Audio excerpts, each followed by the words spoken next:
Sot, kryetari i Këshillit Bashkiak doli me një deklaratë të vonuar dhe tërësisht të motivuar politikisht, që ka vetëm një qëllim, të manipulojë opinionin publik dhe të shpërqendrojë vëmendjen nga realiteti i hidhur i dështimeve të bashkisë dhe nga frika e humbjes së zgjedhjeve të 11 majit.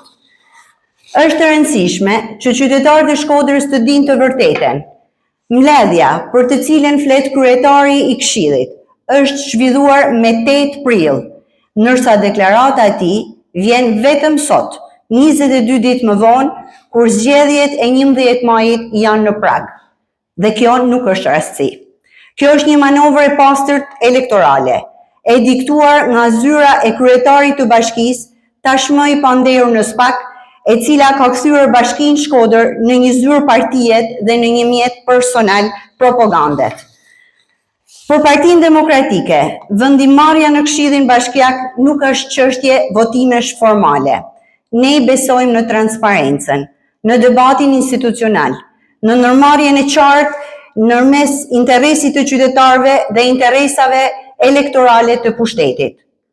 Kur majoranca tenton të përdorë fondet publike dhe vendimet e Këshillit Bashkiak si instrument fushatet, ne nuk mund dhe nuk do të jemi pjesë e kësaj farse.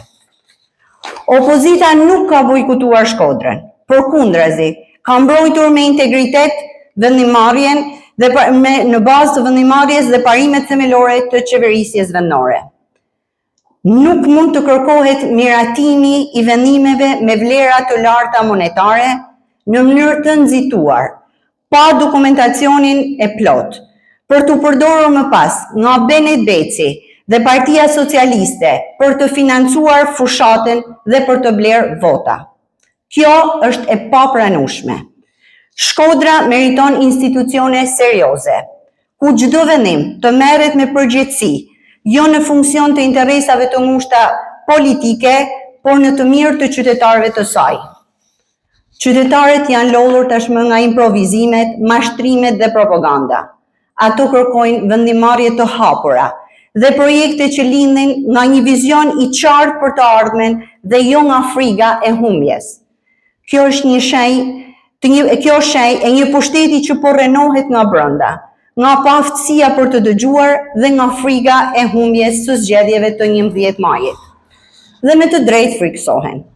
Partia Demokratike është në prag të një fitoreje historike në qarkun Shkodër. Këtë e dinë edhe ata. Prandaj po reagojnë me vonesë, me sulme dhe me manipulime.